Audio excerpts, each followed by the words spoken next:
ఈ భారతదేశ దిశానిర్దేశాన్ని మరి భారతదేశానికి రాజ్యాంగం అందించినటువంటి మహానేత మహనీయుడు భారతరత్న బాబాసాహెబ్ అంబేద్కర్ జయంతి సందర్భంగా ఈ దేశ ప్రజలందరికీ శుభాకాంక్షలు.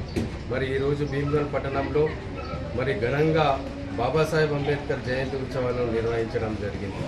మరి ఈ భారతదేశం కేంద్ర రాష్ట్ర ప్రభుత్వాలు కూడా ఈ దేశాన్ని పరిపాలిస్తున్నాయంటే భారత రాజ్యాంగానికి లోబడి పరిపాలిస్తూ ఉన్నాయి.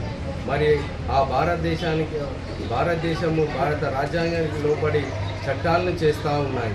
కానీ ఆ భారత రాజ్యాంగంలో రాయబడేటువంటి రాజ్యాంగం ప్రకారం ఈ భారతదేశంలో మరి పరిపాలన నడుస్తలేదు.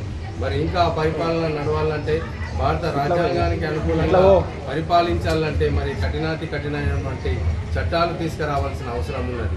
ఈ కేంద్ర రాష్ట్ర ప్రభుత్వాలు వెంటనే బాబాసాహెబ్ కన్నటువంటి కళల మీద మరి వారి యొక్క ఫోకస్ పెట్టాల్సిన అవసరం ఉన్నది.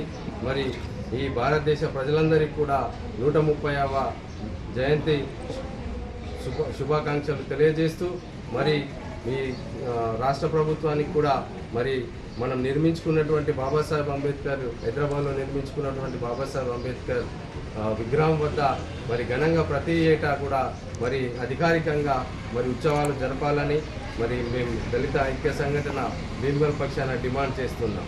జోహార్ బాబాసాహెబ్.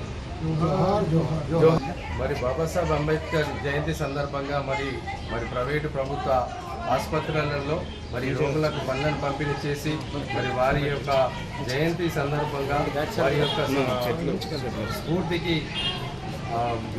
స్ఫూర్తికి వారి ఆశయాల కోసమని మరి ఈరోజు రోగులకు పలు హాస్పిటళ్లలో పనులను పంపిణీ చేయడం జరిగింది.